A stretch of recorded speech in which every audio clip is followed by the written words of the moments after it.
Nasamsam ng Bureau of Customs ang mahigit 21 milyong pisong halaga ng hinihinalang shabu at high-grade marijuana o kush mula sa mga unclaimed parcel sa isang mail delivery service hub sa Pasay City.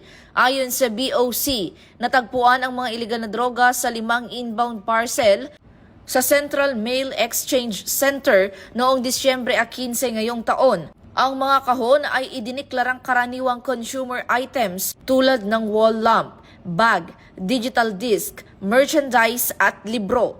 Gayunman, sa isinagawang physical inspection, tumambad ang mahigit 2,000 gramo ng shabu na nagkakahalaga ng halos 19.9 milyon at 997 na gramo ng kush na may tinatayang 1.5 milyon. Patuloy ang koordinasyon ng BOC sa mga law enforcement agencies upang matukoy ang mga responsable at mapigilan ang pagpasok ng iligal na droga sa bansa.